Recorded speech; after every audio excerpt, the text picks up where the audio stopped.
Senhor presidente, senhoras e senhores senadores, a todos que nos assistem pela TV Senado, a todos que nos assistem aqui nas galerias, na tribuna, novamente cumprimento aqui o prefeito Cristóvão, a sua esposa Selma. Também vou cumprimentar a Ruth, minha esposa, que hoje está aqui conosco. Enfim, quero, senhor presidente, tratar hoje de um tema. Há pouco falava aqui a senadora Vanessa sobre isso, justamente sobre a questão de violência e segurança. Nós temos algumas frentes para tocar nesse país, senador Dario Berger. Do contrário, a nossa segurança vai continuar na mesma toada. É impossível que alguém fazendo a mesma coisa todos os dias obtenha resultados diferentes.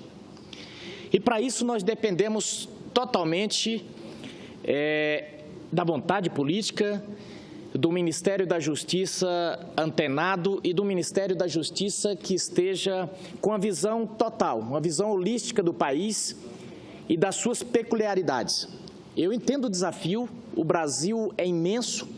Só para se ter uma ideia, senador Regufe, o meu estado, Mato Grosso, ali dentro cabe quase 10 países do tamanho de Portugal. Quase 2 Franças, várias Inglaterras. Então não é fácil, isso só falando de Mato Grosso. Imagina o desafio de tratar a segurança pública desse país com essa imensa fronteira, tanto por água quanto por terra. Só em Mato Grosso, por exemplo, são mais de 700 quilômetros de fronteira seca aberta ali com a Bolívia. E nesse momento, vou falar aqui porque não impacta na segurança, já que todo mundo sabe, nós não temos 15 agentes das 3 esferas de governo ali no estado protegendo essa fronteira. Então é um desafio muito grande porque descem os carros roubados no sul, sudeste, todos ali no Brasil inteiro e boa parte vão com destino à Bolívia. Do outra sorte, voltam armas de grosso calibre, armas de guerra e também muita droga. E nós estamos no momento em que temos que tomar uma decisão. Qual é o nosso foco em termos de segurança pública? Ela será preventiva? Ela será repressiva? Na questão do combate às drogas, nós teremos uma postura repressiva ou uma postura de liberação ou uma postura totalmente aberta? Porque fica nessa dicotomia. Na hora que reprime, vem certos grupos dizer, não, nós temos que descriminalizar. Eu conversava com o presidente da Associação Brasileira de Psiquiatras, ele disse, olha, como profissional, para mim seria uma maravilha a liberação das drogas. Porque o que eu tenho de cliente aqui, nessa área, é uma coisa extraordinária. Falou, agora, do ponto de vista da saúde pública, do ponto de vista de país, seria uma catástrofe. Isso são as palavras do doutor Antônio Geraldo. Então, nós precisamos tomar uma decisão. Vamos reprimir? Que decisão vamos tomar? Porque enquanto não tomamos decisão alguma, essa encruzilhada é que nos mata. Como já dizia, se eu não me engano, Vitor Hugo, a encruzilhada é a maldição do homem.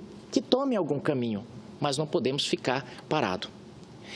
Hoje está nos visitando aqui o prefeito Cristóvão, que fez uma extraordinária administração no município de Nova Olímpia, no Mato Grosso, mas decidiu o senador Dario Berger, Vossa Excelência, que foi prefeito em 2 cidades, cidade de Florianópolis, também foi prefeito em outras cidades do interior, demonstrando também sua competência, mas ele decidiu não se recandidatar, não ir para a reeleição.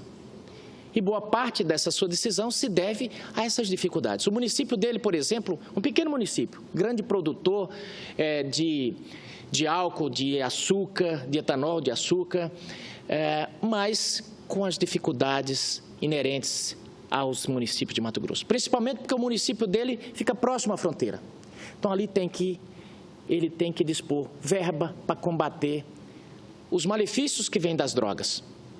Porque quando chega a dificuldade, quando chega a demanda junto ao Ministério Público, o Ministério Público ele envia para o prefeito. Pastor Valadares, cada pessoa para reabilitar não é menos de R$2.000 por mês que a prefeitura tem que pagar. Então, esses municípios ali da fronteira de Mato Grosso e da toda a extensão fronteiriça do Brasil ficam com o passivo do tráfico de drogas.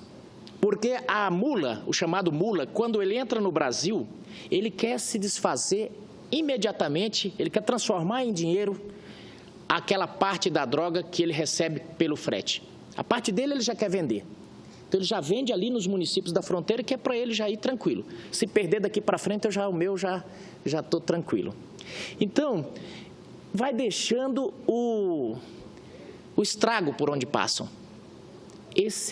Essa é só uma das dificuldades que os prefeitos enfrentam nesse país. E, com isso, eu digo que os prefeitos e os secretários de saúde já são presos em potenciais. Então, é por isso que muitos bons prefeitos, muitos bons gestores falam, não, já dei minha contribuição e agora toco o bastão. E aí, cumprimento também o prefeito eleito Eupídio, que é primo do nosso presidente do Senado, Renan Calheiros, e que vai, com certeza, receber uma administração enxuta ali na Prefeitura de Nova Olímpia. Mas, senador Regufe, nós temos hoje no Brasil esse imenso desafio. O que fazer? Li hoje nos jornais que o ministro da Justiça será trocado. E eu faço um apelo aqui ao presidente Michel Temer que possa se debruçar cabeça no travesseiro e escolher um ministro da Justiça que possa ter uma visão de Brasil como um todo, que não seja compartimentada. Fico preocupado muito com essa pasta, porque ela é uma pasta muito importante. Por ali nós já tivemos brasileiros extraordinários, da envergadura de Fernando Lira, Paulo Brossard, Saulo Ramos, Jarbas Passarinho, que foi um grande brasileiro, José Carlos Dias, Tomás Bastos, saudoso ministro Tomás Bastos, Miguel Reale e também o ex-ministro Jobim. E o presidente da casa aqui já esteve. É uma pasta que o detentor tem que ter estofo, tem que ter tamanho para poder conversar com todas as áreas do governo e também do judiciário, do Ministério Público e, acima de tudo, poder saber conduzir os diversos órgãos que compõem o sistema de segurança do Brasil. É um desafio imenso, porque a segurança pública passa por tantas, eu diria, vertentes. Passa, por exemplo, por esse projeto que foi lançado agora da primeira infância. Estudiosos do mundo inteiro já provaram, de Harvard, de Oxford, de que uma criança que teve o seu início de vida debilitado, que na hora da formação do seu cérebro, as sinapses tiveram obstáculo para a sua formação, ela será uma criança ela será um adulto com sérios problemas de interação social, de relacionamento, de aprendizagem, sujeito à drogadição, a alcoolismo. E aí eu pergunto, isso tem ou não tem impacto na segurança pública? Tem. E são variáveis que o Estado não tem como controlar. Ninguém defende o homem dele mesmo. Haja visto, está aí provado, a questão do Estado Islâmico. Quando um homem põe na cabeça que ele vai detonar um prédio, ele vai lá e detona. Porque o ser humano tem a capacidade e a decisão, é indefensável. O Estado não consegue, por melhor que seja a sua segurança. Então, a prevenção ela é muito importante já nos primeiros anos de vida. E louvo esse projeto. Também queria aqui ressaltar mais uma vez a fala da presidente do STF, que disse o seguinte, essa semana. Ela disse o seguinte: o brasileiro precisa dormir sabendo que o alto número de assassinatos no país não ficará sem resposta da justiça. Não é hora de culparmos o Estado, o cidadão precisa dormir sabendo que o alto número de homicídios não ficará sem resposta. Um Estado nacional que tem o número de homicídios anual e que não está em guerra superiores a de estados que estão em guerra, não é compreensível para quem quer que seja.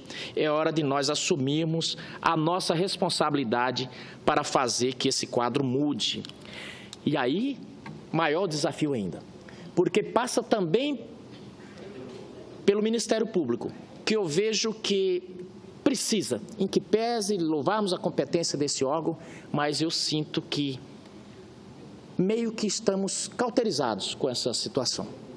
Morrem pessoas o tempo inteiro, mas a gente vê, não que não se deva investigar crimes de colarinho branco, mas eu penso que nós temos que ter uma ala que investigue esses crimes e que nós possamos ter um Ministério Público com foco também na resposta a esse homicídio, porque a taxa de homicídio, de esclarecimento de homicídio no Brasil, ela é ínfima, ela é muito pequena. Passa, obviamente, pela estrutura do nosso aparelho policial, e esse é mais um desafio para o ministro Alexandre de Moraes, se ficar no cargo ou para o próximo, de que nós temos que começar a copiar modelos interessantes, modelos importantes. Não estou dizendo que a realidade de um país é igual à nossa e que devemos simplesmente pegar um modelo pronto e acabado e trazer para o Brasil. Mas é importante refletirmos, por exemplo, sobre o caso de Nova York. Saíram, inclusive, vários filmes, Nova York, Cidade do Medo e tantos outros, que mostrava a extrema violência que chegou à cidade de Nova York. De repente assume um prefeito, que agora, inclusive, parece que vai ser convidado para a equipe do Trump, o Rodolfo Giuliani, e começou um trabalho com a segurança pública da cidade de Nova York. Um dos pontos que eu achei muito interessante é que, primeiro, eles dotaram os policiais de bons salários. Depois dotaram, não funcionou. Dotaram com bons equipamentos. Também não houve muita resposta nos índices de segurança pública. E depois eles começaram a pensar no cidadão, no policial em si, o que estava acontecendo. E descobriram que, através de uma equipe multidisciplinar, que havia um alto índice de doenças na questão de sanidade mental dos policiais. Estresse alto, problemas psicológicos de toda sorte. Por quê? Porque a polícia, seja ela qual for, trabalha com um nível de conflito e de mazelas e de tragédias, das tragédias sociais, o dia inteiro. É como se ele fosse o gari das questões emocionais. E aquilo, por muitas vezes, acaba contaminando a polícia. E aí eu pergunto, como é que anda a sanidade mental da nossa querida Polícia Militar? Cito aqui a Polícia Militar porque o sujeito, quando acontece uma tragédia, ele lembra primeiro, meu Deus, e logo em seguida do 190. E eu pergunto, como é que está a sanidade desses policiais? Que estão sobre a égide de um regulamento da época do Império, onde nós temos, ontem eu colhi aqui, inclusive, assinaturas dos senadores para que coloquemos, façamos um requerimento para que faltas administrativas não sejam punidas dentro dos quartéis com a pena de prisão. Você já veja bem, senador Dário Berger, o filho pergunta para a mãe, digamos que ele chegou atrasado, ou sei lá que falha que ele cometeu no questão do regulamento disciplinar lá da Polícia Militar, mas o filho pergunta à mãe, cadê o papai? Está preso. E na vida de um policial é possível que pegue várias prisões administrativas. Todos somos falhos. Mas a mesma falha, se um coronel cometer, senador Regufe, o mesmo regulamento diz que ele não vai para a cadeia, lá dentro do quartel. Ele fica ou em casa, ou se a falha for muito grave, ele fica ali no quartel, tranquilo. Então, nós precisamos avançar, o mundo evoluiu e já não cabe mais esse tipo de olha, não, mas no regimento militar, mas nós precisamos pensar uma coisa, exército é exército, polícia militar é polícia militar. É muito importante a gente não ir nem tanto ao mar, nem tanto à terra. Então, fizemos esse requerimento para que a gente possa avançar e que essas coisas não sejam mais punidas com pena de prisão, que possa ser como os funcionários civis respondem um processo administrativo, eventualmente, se a falha for para que seja demitido ao bem do serviço público. Então, precisamos, são tarefas, são coisas pequenas que às vezes têm um impacto muito grande, porque isso vai criando conflitos e, às vezes, o policial chega naquele ponto de que a pessoa diz bom dia, ele falou bom dia só se for para você. Porque ele está no limite. E a sociedade brasileira tem uma cultura. Até nos nossos filmes, senador Regufe, a maioria de nós torcemos pelo bandido. Os filmes norte-americanos e de outro país, a polícia são retratados como os heróis. Aqui não. Aqui acontece um crime, isso foi a polícia. Já de cara o policial é suspeito e tal. Então, esse tratamento, é impossível que, no momento que eu agrido o senador Regufe o tempo inteiro, é impossível que eu queira que ele me dê um tratamento respeitoso e de hombridade. Violência gera violência, a falta de hombridade gera o mesmo. É a lei da física nas relações sociais. Mesma força, com mesma intensidade, né? Só que em sentido contrário. Então, são debates que temos que fazer e desafios que temos. A ministra foi muito assertiva na sua fala. Não é possível que essa impunidade continue. As pessoas não entendem que alguém mate outra, 2 dias depois se apresente e saia passeando. E daí não se sabe quando vai ser. Isso, a punição estendida no tempo é como se fosse a sensação de impunidade sem tamanho. Então, por isso que nós precisamos de um Ministério da Justiça que possa se debruçar sobre um grande plano de segurança nacional. Já tivemos outros que não saíram do papel. E hoje nós temos uma outra dificuldade. O país está sem dinheiro. Então, vamos precisar, urgente, tomarmos o Estado brasileiro de volta em alguns lugares, como no Rio de Janeiro, que há muito tempo o Estado brasileiro é refém ali. Eu fiquei pasmo nas Olimpíadas de dizer que a Força Nacional tinha que pedir licença para entrar em certos lugares, senador Dário Berger. É o poste mijando no cachorro, me perdoe a palavra. Então, o brasileiro ele precisa se sentir, porque nós pagamos uma carga tributária, nossa carga tributária é forte. E aí nós temos segurança, mas temos que pagar outra segurança. As nossas casas vivem cercadas e tal, de câmeras, esse aparato todo. Temos educação, mas temos que pagar outra educação. E a saúde nem se fala. Então, estamos tendo que reconstruir um país. Estamos tendo que trocar o pneu com o carro andando. E aí, nesse momento, é que precisamos de discutir de forma muito assertiva. Porque aqui eu estou vendo muita gente pedindo debate. Não, vamos debater mais. Vamos debater a educação pública por mais 20 anos. Vamos debater. Olha, de conversa as pessoas já estão cheias. Não é à toa que as pessoas foram para as ruas. Essa que é a grande realidade. Então, nós estamos agora no momento decisivo. Precisamos sair da encruzilhada. Agradeço, concedo uma parte ao senador Dário Berger, o momento em que logo em seguida encerro as palavras. Na verdade, senador José Medeiros, Vossa Excelência aborda um tema que é a preocupação, vamos dizer assim, de todos os brasileiros, especialmente dos grandes centros urbanos, que, notadamente, nós observamos o crescimento da violência humana.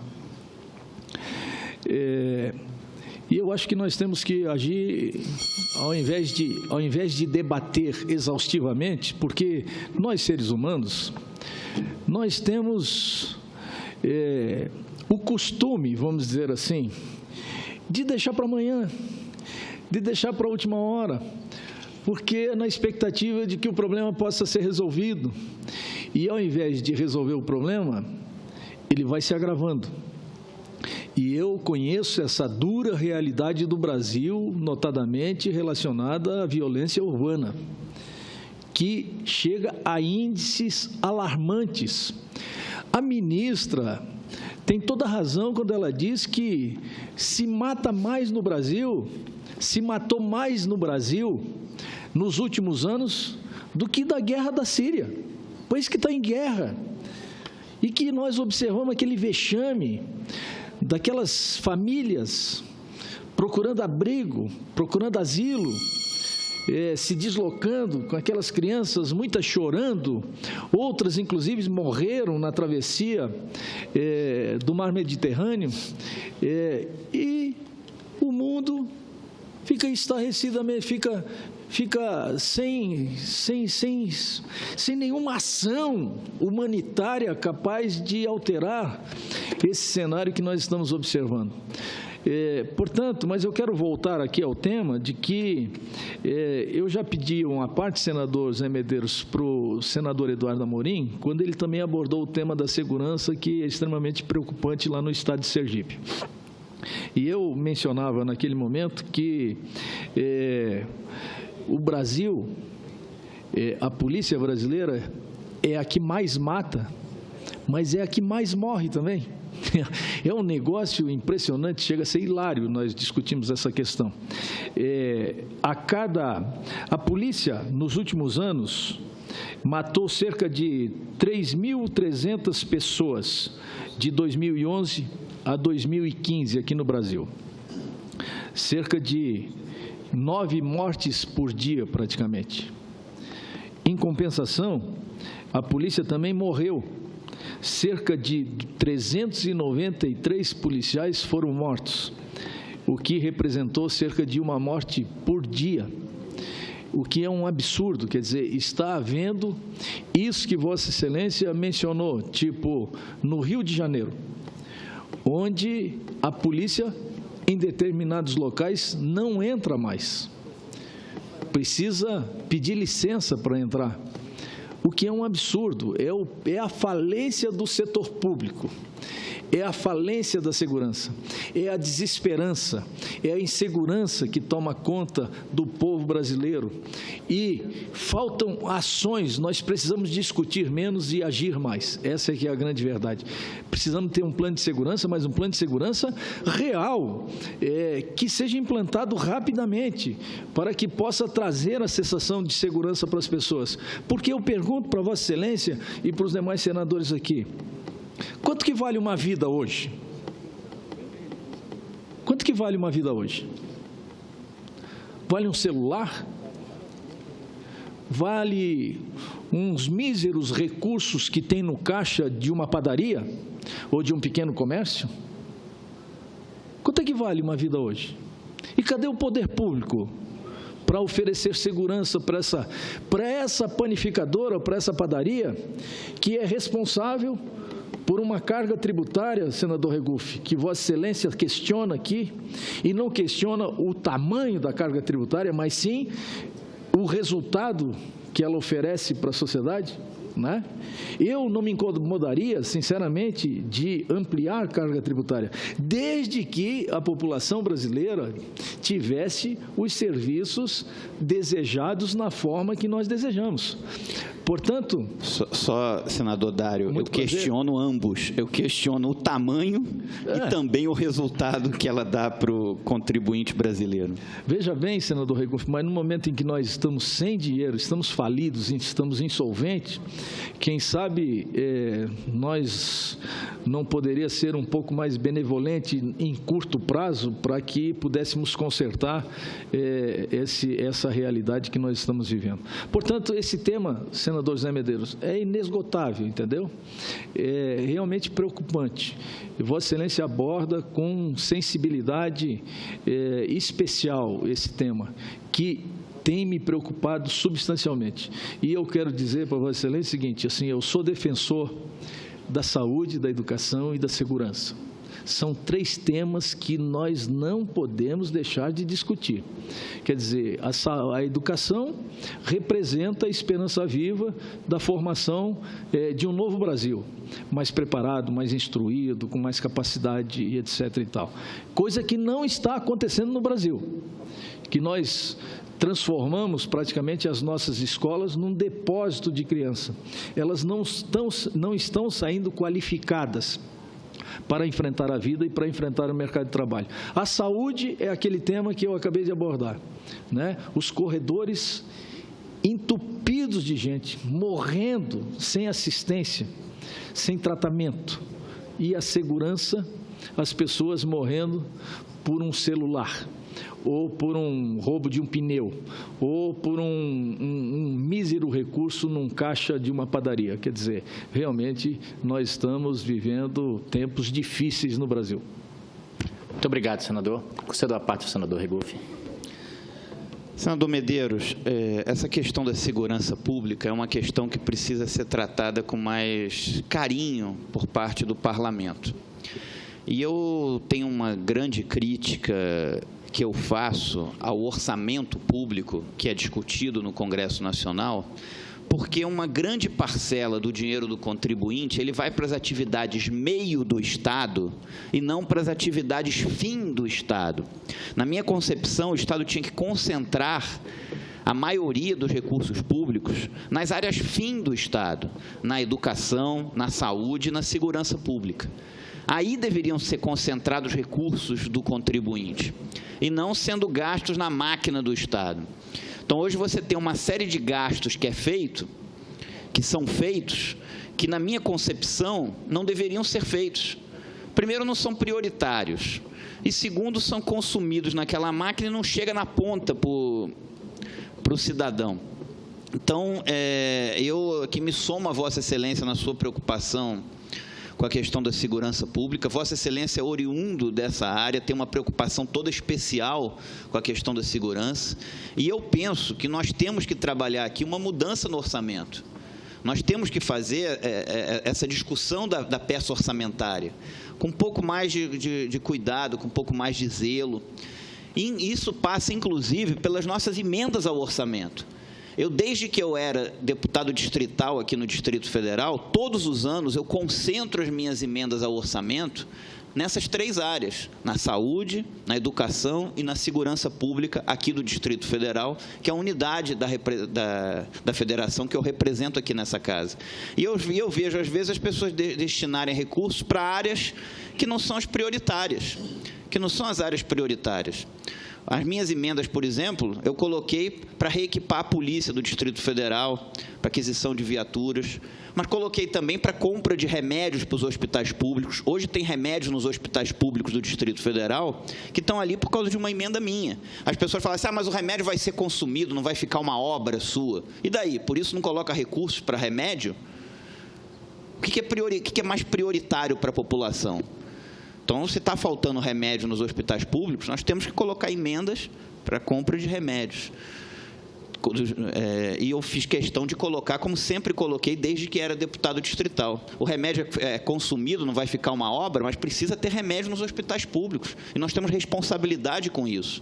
Não é só fazer uma coisa que nós vamos ficar com a paternidade, mas é sim colocar recursos, porque é prioritário para aquele cidadão, para aquele contribuinte. Então, quero parabenizar Vossa Excelência por trazer o tema da segurança aqui para esse plenário, que nós precisamos debater isso. E com relação à colocação do senador Dário, senador que eu tenho profundo respeito aqui nessa casa, um senador muito preparado, a crítica que eu faço à carga tributária não é só o resultado que ela dá para a população, que, na minha opinião, é pífio para o tamanho dela, mas é também ao tamanho dela.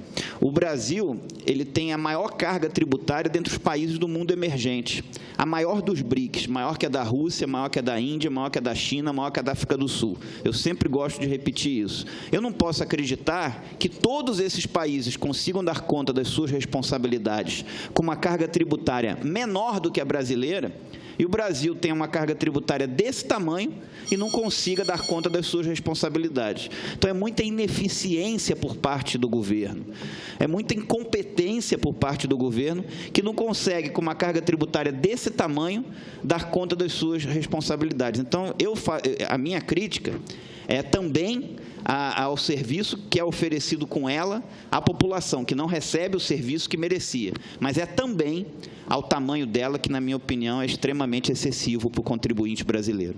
É extremamente excessiva para o contribuinte brasileiro. Muito obrigado, pastor Valadares.